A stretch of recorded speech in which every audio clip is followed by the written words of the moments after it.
جو چیز خدا کی یاد سے ہٹانے والی ہے. اگر گھوڑوں کے استبل میں ہیں اور وہاں نماز یاد نہیں رہی.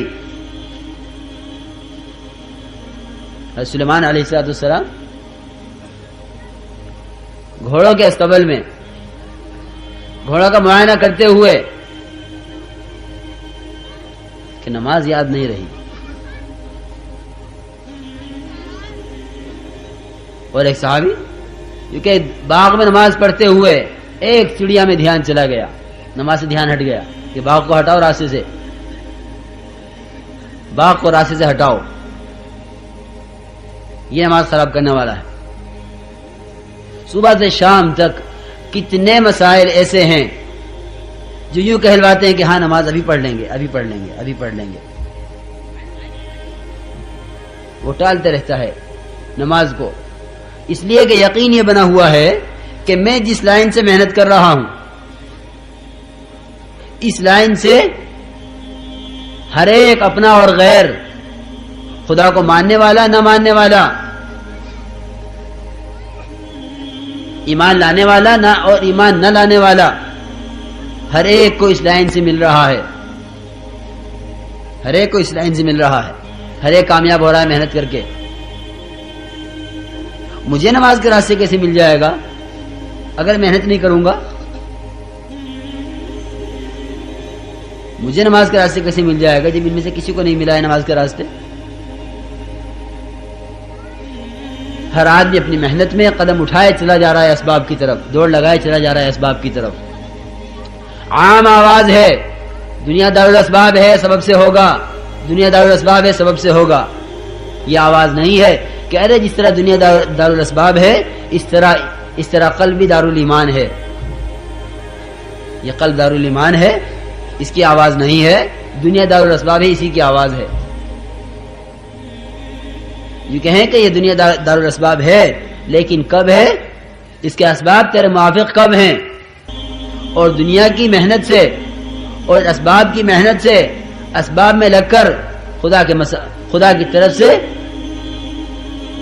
اپنی چاہت کے مطابق فیصلہ کرانے اور اپنی مرضی کے مطابق بارش کرانے, اپنی مرضی کے مطابق صحت لینے, اپنی مرضی کے مطابق امن لینے, اپنی مرضی کے مطابق عزت لینے, اپنی مرضی کے مطابق مقدمات حل کرانے. کیونکہ خدا کی طرف سے جو چیز لینی ہوگی اس کے لینے کا راستہ وہ واحد صرف ایمان ہے. کہ ایمان مجبور کرے گا اس پر کہ خدا کی ذات سے ہوتا ہے, ایمان مجبور کرے گا اس پر کہ اسباب سے نہیں ہوتا.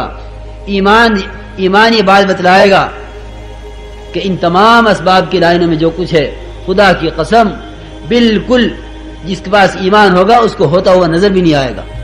اسباب کی لائن سے اس کو ہوتا ہوا نظر بھی نہیں آئے گا. اپنے اپنے مشاہدے کو ایمان سمجھنا اسی کا نام گمراہی ہے. اپنے اپنے مشاہدے کو ایمان سمجھنا اسی کا نام گمراہی ہے, اسی کا نام بے رہا روی ہے. کہ ہر ایک ایمان اپنے مشاہدے کا لیے بیٹھا ہے کہ میں یقین کے ساتھ کہتا ہوں کہ یوں کرو گے تو یوں ہو جائے گا. ہر ایک یقین دلاتا ہے اسباب کا کہ ایسے کرو گے تو ایسے ہو جائے گا. نہیں, بلکہ کہتے ہیں کہ محنت کے رخ کو بدلیں اور محنت کے رخ کو بدل کر اپنے آپ کو خالق کائنات سے ہونے پر لائیں کہ بھئی اللہ کی ذات سے ہوتا ہے, اللہ کے غیر سے نہیں ہوتا. کیونکہ اس محنت اس رخ کو بدلنے کے لیے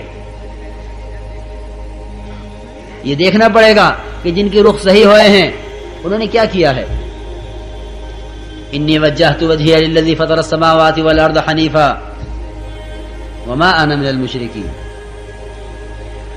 میں نے اپنا رخ بدلنے کے لیے بنے ہوئے سے بنانے والے کی طرف پھیر لیا ہے. اسے کہتے ہیں رخ بدلنا. زبان سے کہہ دینا نہیں, یہ دماغ سے سوچ لینا نہیں, یہ سر سے اقرار کر دینا نہیں کہ میں وہی دکان کا دکان والا, میں وہی زمین کا زمیندار, میں وہی ملازمت کا ملازمت والا. لیکن ہاں کہتا ہوں کہ اللہ کی ذات سے ہوتا ہے. حضرت ابراہیم علیہ السلام نے رخ بدلا اپنا، اور ایسا رخ بدلا کس سے بدلا؟ رخ ماں سے بدلا، باپ سے بدلا، نمرود سے بدلا، ملک کے ہر بڑے چھوٹے سے بدلا. نہیں ہوتا، اس سے بھی نہیں ہوتا، اس سے بھی نہیں ہوتا، اس سے بھی نہیں ہوتا. سب سے رخ بدل کر جو کہیں آخر میں اس جبرائیل پر جس پر ایمان لانا ضروری ہے، آمنت باللہ و ملائکتہ و کتبہ و رسلہ والیوم الآخر والقدر خیرہ و شرہ من اللہ تعالی والبعث بعد الموت. کیونکہ ایمان مفصل، اس میں ملائکہ پر ایمان لانا ہے، لیکن ملائکہ پر ایمان کس بات کا لانا ہے؟ کس بات کا ایمان لانا ہے؟ اس پر ایمان لاتا ہوں کہ یہ ملائکہ اللہ کے ملائکہ ہیں. اس پر ایمان نہیں لاتا کہ ملائکہ سے ہوتا ہے. یہ ایمان نہیں ہے. ملائکہ سے ہونا ایمان نہیں ہے. ملائکہ کے وجود کا یقین رکھنا ایمان ہے. ملائکہ کے وجود پر ایمان لانا ضروری ہے. ملائکہ سے ہونے پر ایمان لانا نہیں ہے، بلکہ یہ بھی شرک ہے. تو یہ کہ ہم نے ایسا رخ بدلوایا حضرت ابراہیم کا کہ منجنیق میں بیٹھے ہوئے ہیں، توپ کے اندر بیٹھے ہوئے ہیں، چند منٹ میں پھینکے جانے والے ہیں اس آگ میں، جو آگ مہینے بھر کی محنت کے بعد جو ہے دہکائی گئی ہے. ہر مرنے والا وصیت کر کے جاتا تھا کہ ابراہیم کی آگ میں ضرور جو ہے لکڑی ڈالنی ہے. بیماروں کے تیماردار وہ نظر مانے بیٹھے ہیں کہ بیمار ٹھیک ہو گیا تو ابراہیم کی جو ہے آگ میں لکڑی ڈالنی ہے. لیکن ایسی زبردست آگ کہ اگر اوپر سے پرندہ گزرے، اوپر سے بلندی سے کوئی پرندہ گزرے اس آگ کے اوپر سے تو جل کر نیچے گر جائے. اتنی زبردست آگ. اس آگ میں ڈالا جانا ہے ابراہیم علیہ السلام کو. نمرود بخیل، کپڑے اس نے اتار لیے کہ یہ گریں گے، کپڑے جلیں گے، کپڑے ہمارے کام آئیں گے. کپڑے اتار کر رکھ لیے اور ابراہیم علیہ السلام کو ننگا کر کے توپ کے اندر بٹھا دیا. کھلبلی مچی ہوئی ہے جو ہے ملائکہ میں، ہمیں کیوں نہیں بھیجتے؟ آپ نے مجھے پانی کی قوت دی ہے، آپ نے مجھے پہاڑوں کی قوت دی ہے، آپ نے مجھے ہوا کی قوت دی ہے.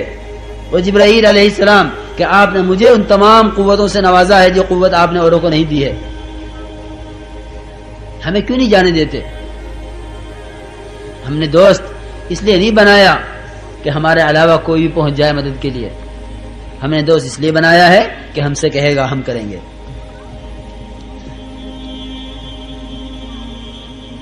حدیث میں آتا ہے جسے دوستی کرنی ہو فلینظر الی من یخالل، کہ وہ دیکھ لے دوست کس کو بنا رہا ہے.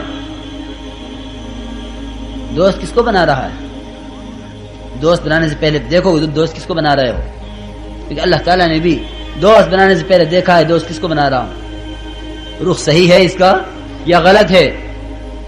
اس رخ کے صحیح غلط دیکھنے کے لیے اتنے ہنگامی حالات میں، اتنے سخت موقع پر کہ ملک کا کوئی حضرت ابراہیم کا ساتھ دینے والا نہیں، توپ کے اندر بیٹھے ہوئے ہیں، اور یہ کہیں کہ حضرت جبرائیل علیہ السلام نے آ کر تو کہا کہ یہاں سے آپ کو لے جاؤں یا اس آگ کو غائب کر دوں. ہر طرح کی قوت لے کر آیا ہوں، جو حکم ہو فرمائیے. میں عرض کرنا چاہتا ہوں کہ رخ صحیح ہونا کسے کہتے ہیں؟ وہ بھی انسان تھے، ہم بھی انسان ہیں. رخ صحیح ہونا اسی کو کہتے ہیں اما الیک فلا، کہ اگر تم مجھے اپنا محتاج سمجھتے ہو کسی بھی درجے میں، تو میں کسی بھی درجے میں تمہارا محتاج نہیں ہوں. اللہ کی ذات سے ہوتا ہے، اللہ کرتے ہیں. حالانکہ جبرائیل وہ معتمد فرشتہ ہے جس پر دونوں طرف سے اعتماد ہے کہ غیر نبی کی طرف جا نہیں سکتا اور غیر خدا کی طرف سے آ نہیں سکتا. غیر خدا کی طرف سے آ نہیں سکتا.